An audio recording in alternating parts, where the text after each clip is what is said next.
पाकिस्तान की main stream media पे ma'am इस टाइम खबर चल रही है, भारत कश्मीरियों की आवाज को दबा नहीं सकता, ये मेन हेडलाइन है। उसके अलावा भारत को बड़ा दचका। उसके अलावा मकबूजा कश्मीर में G20 अजलास, भारत एक बार फिर से नाकाम। इस टाइम आम पाकिस्तानी के लिए या फिर मेरे लिए या फिर आपके लिए बड़ी खबर कौन सी होनी चाहिए? डॉलर 305 हो गया, ये परेशानी वाली बात है, या भारत में G20 हो रही है, ये परेशानी वाली बात है? इंडिया ने पहली बार G20 की प्रेसिडेंसी होल्ड की है। इतिहास रच रहा है हमारा इंडिया। और अगर बात करें कश्मीर की, कैसा महसूस हो रहा है एज ए देशवासी, एज ए भारतवासी? बहुत गर्व की बात है। यहाँ पे उन्होंने, हमारे जो गवर्नमेंट ने कम से कम G20 के लिए कश्मीर को एक डेस्टिनेशन चुना। इसके लिए डेफिनेटली इसको टूरिज्म को बूस्ट मिलेगा ही मिलेगा। ये बड़ी अच्छी बात कही आप। जाहिर है वो तो बगैर जंग के, बगैर गोले बारूद के, बगैर गोलियों के वो एक तरह से जीतते हुए नजर आ रहे हैं। अगर हमें मुकाबला करना है तो हमें भी अपनी साइड के कश्मीर में कुछ करना पड़ेगा। लेकिन नाम तो हमारा खराब हुआ कि हम बिला वजह शोर मचा रहे थे, जो हमें नहीं करना चाहिए था। अगर इंडिया के प्राइम मिनिस्टर की बात करें, कभी वो जाते हैं जापान में, वहां पे बहुत वार्म वेलकम किया जाता है। कभी वो जाते हैं पपुआ में, वहां पे बहुत ज्यादा वार्म वेलकम किया जाता है। इवन पांवों को हाथ लगाया जाता है, रिस्पेक्ट इतनी दी जाती है। फिर कभी वो ऑस्ट्रेलिया में जाते हैं तो बहुत ज्यादा वार्म वेलकम किया जाता है। क्या दुनिया भी अब ये चीज को मानने पे मजबूर हो चुकी है कि आने वाला टाइम इंडिया का है? लगता तो ऐसा ही है, क्योंकि टाइम उसी का होता है जिसके पास पैसा हो। पैसा ही पैसा होगा।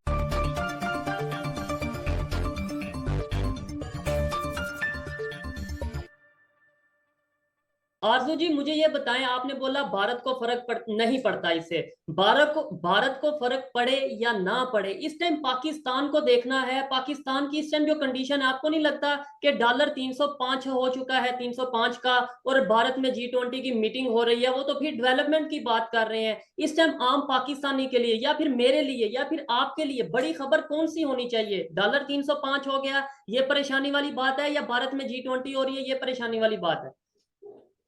देखिए, हम इकोनॉमी के अलावा हर तरफ की बात कर रहे हैं। हम वो 9th मई से भी बाहर नहीं आ रहे।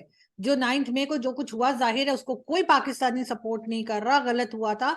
लेकिन फिर भी अब उसमें से हमें बाहर आ जाना चाहिए। अब हमें अपनी इकोनॉमी को देखना चाहिए। बिल्कुल आप सही कह रहे हैं, डॉलर जो है वो 305 का हो गया है। और जब ये न्यूज़ बाहर जाएगी तो बाहर के लोगों का भी, लाइक जैसे वो कश्मीर आना चाहेंगे, तो टूरिज्म का जब बढ़ावा यहाँ पर होगा तो वो कश्मीर के लिए बहुत अच्छी चीज़ होगी। देखिए, आर्टिकल जब से हटा 370 और 35 से, तब से यहाँ पे गवर्नमेंट ने बहुत बड़े बड़े दावे किए थे, डेवलपमेंट होगी, टूरिज्म सेक्टर को बढ़ावा दिया जाएगा। आपको क्या लगा एज एन इंडियन, आपको क्या लगा? आप भी कश्मीर विजिट कर चुकी, आपको कैसी प्रकार की डेवलपमेंट्स यहाँ पे देखने को मिली, चाहे टूरिज्म के हवाले से बात करें या फिर और भी किसी चीज़ के हवाले से बात करें? मुझे लगता है एक्चुअली हम लाइक पहली बार आए हैं तो कंपेयर नहीं कर पा रहे पिछली बार से, पर जैसे सड़कें, हाईवे जैसे बन रहे हैं, बहुत सारे नए रूट बन रहे हैं, ट्रेन और जो फ्लाइट्स हैं उनका जो है, तो उस हवाले से बहुत चीज़ें और बेहतर हो सकती हैं, तो उससे टूरिज़्म और बढ़ेगा।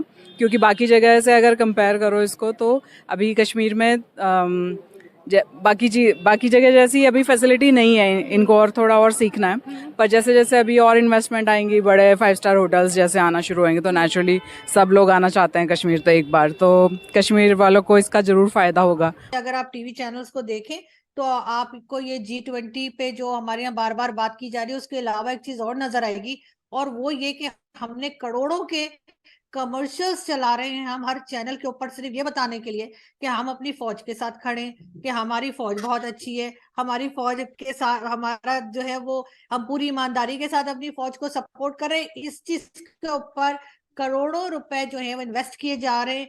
अब अच्छा, आरजू मैम, मुझे ये बताएं, इंडिया की अगर बात करें, इंडिया कश्मीर में देखें, हमें थोड़ी सी प्रैक्टिकल बात करने की जरूरत है।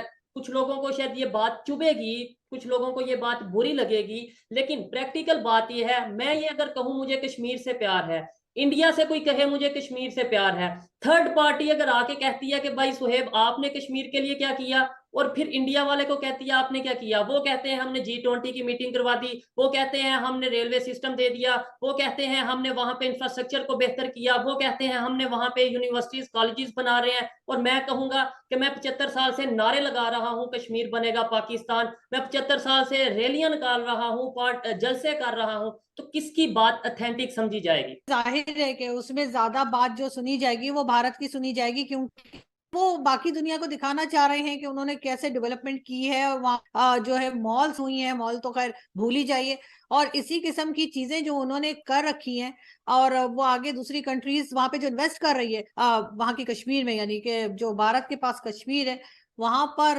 दूसरी कंट्रीज आके इन्वेस्टमेंट कर रही है। पाकिस्तान में ऐसा कुछ नहीं है, तो जाहिर है वो तो बगैर जंग के, बगैर गोले बारूद के, बगैर गोलियों के वो एक तरह से जीतते हुए नजर आ रहे हैं। अगर हमें मुकाबला करना है तो हमें भी अपनी साइड के कश्मीर में कुछ करना पड़ेगा। ये पॉलिटिकल रैलीज निकाल के, भाषण दे के, नारे लगा के कुछ नहीं होने वाला। जो इस वक्त भी बिलावल भुट्टो जरदारी आजाद कश्मीर गए हुए हैं और वहां से वो स्टेटमेंट पे स्टेटमेंट दे रहे हैं, वो मेरा ख्याल है वो बिल्कुल बेकार चीज है। आपने बिलावल भुट्टो साहब की बात की कि हम स्टेटमेंट देते हैं, और ये 75 साल से हमारी आदत बन चुकी है कि शायद हम प्रैक्टिकली कुछ कर नहीं सकते। जब प्रैक्टिकली करने की बारी आती है, या कहा जाता है, अगर मेरे जैसा पाकिस्तानी उठ के कहे कि भाई करो कश्मीर के लिए कुछ, तो हम ये कह देते हैं भाई इंडिया बहुत बड़ी इकॉनमी है, उसके पास बजट बहुत ज्यादा है, इसलिए वो वहां पे इन्वेस्टमेंट कर रहा है। हम इकॉनमी छोटी है, हम इस टाइम क्राइसिस का शिकार हैं, इसलिए हम इन्वेस्टमेंट नहीं कर सकते। तो फिर जो इन्वेस्टमेंट कर रहा है वो कम से कम प्रैक्टिकली फायदा कश्मीरियों का तो वो ही कर रहा है। बताया जाता है कि जी कश्मीर बनेगा पाकिस्तान, हमें समझ नहीं आती कि ये असल में दुकान खोल रखी है हमारी स्टैब्लिशमेंट और फौज ने, इसलिए कि जिस दिन ये कश्मीर का इशू सॉल्व हो गया, इनका डिफेंस बजट बंद हो जाएगा और ये कहाँ से खाए पिएंगे। अगर आपको याद हो तो आसमा जहांगीर साहिबा जो कि कई बार कह चुकी इनको खाओ पियो पार्टी, तो ये खाओ पियो पार्टी फिर क्या करेगी। इस वजह से ये कश्मीर कम से कम जो कश्मीर इनके पास है, यानी हमारे पास जो कश्मीर है, वहां पे डेवलपमेंट तो कर दें, वहां पे मोबाइल के सिग्नल्स तो आए, वो भी नहीं आते। रोड तो बने, मैं तो जा चुकी हूँ वहां पर, और वहां का जो हाल मैंने देखा था 2-3 साल पहले, मैं गई थी अपना एक टीवी शो बनाने के लिए, तो वहां पे रोड्स भी ठीक नहीं थी, मोबाइल सिग्नल्स भी नहीं आ रहे थे, और जगह जगह पुलिस खड़ी थी। उसके अलावा वहां पे जो शॉपकीपर्स थे मार्केट में, मैंने उनसे बात करने की कोशिश की तो उन्होंने कहा कि जी हमें एजेंसी वालों ने मना किया है कि मीडिया से बात ना करें। तो इंडिया ने पहली बार G20 की प्रेसिडेंसी होल्ड की है, इतिहास रच रहा है हमारा इंडिया। और अगर बात करें कश्मीर की, कैसा महसूस हो रहा है एज ए देशवासी, एज ए भारतवासी? बहुत गर्व की बात है। यहाँ पे उन्होंने, हमारे जो गवर्नमेंट ने कम से कम G20 के लिए कश्मीर को एक डेस्टिनेशन चुना, इसके लिए डेफिनेटली इसको टूरिज्म को बूस्ट मिलेगा ही मिलेगा। क्या पैगाम, क्या मैसेज देना चाहोगे आप भारत सरकार को, हमारी सरकार और जम्मू कश्मीर की सरकार को? कि कश्मीर आने के लिए लोगों को चीज़ें आसान करी जाए ताकि लोग आराम से ट्रैवल कर सकें। अभी भी काफ़ी लोग डरते हैं आने से, तो इतना आसान कर दिया जाए कि कोई 2 बार सोचे ना कि अरे कश्मीर जाना है। तो जो हमारा जो मेन स्ट्रीम मीडिया है उसकी जो नेगेटिव इम्पैक्ट जाती है, उससे टूरिज्म पे काफ़ी फर्क पड़ता है। आपसे जानेंगे, G20 के डेलीगेट्स आज पहली बार यहाँ आए हैं, like as a Kashmiri how is the जोश? देखिए, ये जो बीजेपी ने प्रोग्राम रखा है, हमारे प्रधानमंत्री है, उन्होंने G20 समिट में जो प्रोग्राम कश्मीर के लिए, खासकर कश्मीर के युवाओं के लिए रखा है, बहुत ही अच्छा लगा। क्योंकि यहाँ पहली बार मैंने 30-35 साल के बाद, 40 सालों के बाद ऐसा माहौल देखा है कि आज की डेट में आप देखो हर कोई खुश है।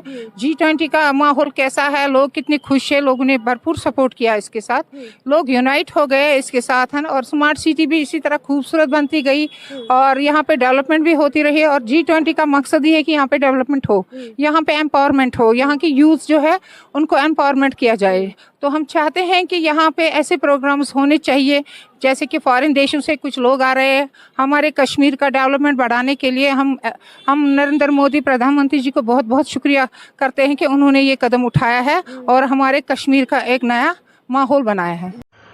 दुनिया की 20 महाशक्तियों का बॉस अब भारत है। हिंदुस्तान अगले 1 साल तक दुनिया का एजेंडा सेट करने वाला है। दुनिया भर में निगाहें भारत पर टिकी हैं, पीएम मोदी के विज़न पर हैं, लेकिन पड़ोसी मुल्क पाकिस्तान का झूठ पूरी दुनिया जानती है। जम्मू कश्मीर में G20 का सम्मेलन हो रहा है तो पाकिस्तान कश्मीर पर अपना प्रोपेगेंडा फैला रहा है।